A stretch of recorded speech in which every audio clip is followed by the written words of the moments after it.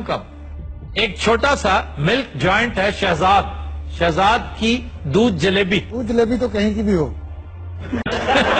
لیکن بیسٹ دودھ جلیبی اگر آپ نے کھانی ہے تو اکاڑا کی, جامعہ محمدیہ چوک کی, اس قدر کرسپی اور کیا شاندار اس میں. اگے چلو چھڑ دو.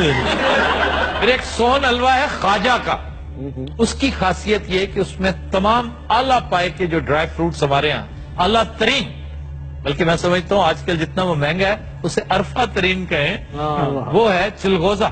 چلغوزہ ڈلتا ہے اس میں پستہ, کاجو اور نہایت شاندار بادام, ان کے ساتھ بنتا ہے خواجہ کا سون حلوہ. سر یہاں پہ ہر دکان ایک نام کے ساتھ ریلیٹڈ ہے. عام طور پر دکانیں ناموں کے ساتھ ریلیٹڈ ہوتی ہیں. یہ انتظار ہوٹل کا ویسے عجیب ہی نام ہے سر. انتظار ہو سکتا ہے اس کا اپنا نام ہو, اس کا تخلص ہو, مطلب بے شمار شاعر ہیں وہاں کے, ہو سکتا ہے کوئی شاعر ہو, جیسے سائی وال کا جوگی نہیں ہے, جوگی ہوٹل, وہ جوگی ہوٹل ہوا کرتا تھا ایک زمانے میں, اب جوگی چوک ہے. ان کو پیسے نہ دے, وہ ساتھ لڑا.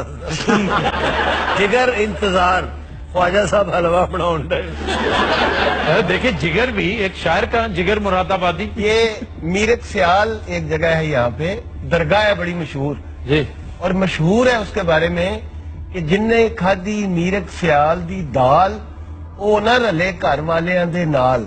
تو یہ پہلے بورڈ بھی دیکھنا ہوگا. اچھا باغی صاحب تسی قابل احترام ہے, تسی بکواس نہیں, اس کا مطلب کیا تھا یہ سمجھ نہیں آئی کہ جس نے کھائی میرک سیال کی دال وہ نہ رلے گھر والے دے نال, بھی وہ خسرا ہو جاتا ہے. ایک درگاہ ہے جو وہاں پر مثلا جس نے کھا لی تو وہ پھر اسی جوگا ہو جاتا ہے. اچھا, یعنی وہ اس قدر لذیذ ہے دال کہ وہ پھر گھر نہیں جاتا. اور وہیں پہ وہ قوم آباد ہے. سکندر کے ساتھ جو لوگ آئے تھے اور جو یہاں رہ گئے تھے, آج بھی ان کی نیلی آنکھیں ہیں اور بڑے قد آور لوگ ہیں, اور وہ انٹر میرجز نہیں کرتے دوسرے قبیلوں کے ساتھ. وہ تو کتے ہور نہیں سی تسی سانو دسیا ہیں وہاں بھی ہیں، تلمبا بھی ہیں، ہے نا. یہاں بھی ہیں، کافرستان میں بھی ہیں. سکندر بھی تو بہت ہمارا گھر تھا نا، وہ ایک جگہ ٹک کے نہیں بیٹھا. سر تہاڈا سکندر کے بارے چ کی خیال ہے؟ ذرا گانا پوائیے. سکندر کے بارے میں میری رائے سب جان چکے ہیں کہ وہ ایک تھرڈ کلاس آدمی تھا دیکھیا اور باقاعدہ ریٹارڈ تھا، ڈیریلڈ آدمی تھا. تہاڈا کی خیال ہے سکندر کے بارے چ؟ میرا اس سے کچھ بڑھ کے ہے، کیونکہ وہ کچھ ایسی اخلاقی قباحتوں میں بھی مبتلا تھا کہ اس کا ذکر نہیں کرنا چاہیے. جی مبتلا رہا جی وہ ایسی بالکل. اچھا، ہنی نے آج بڑی اچھی جرسی پہنی ہوئی ہے. Thank you, sir. ہنی کون آیا تھا باہر سے؟ اور سچی مچی نے دوست ملایا باہر آیا سی ہاں یقیناً. انہیں باہر آ کے اتو لے کے دیتی ہے. تو جن حضرات آج کے شو کا وقت ختم ہوا، آپ سے ملاقات ہوگی انشاءاللہ کل. اجازت دیجیے.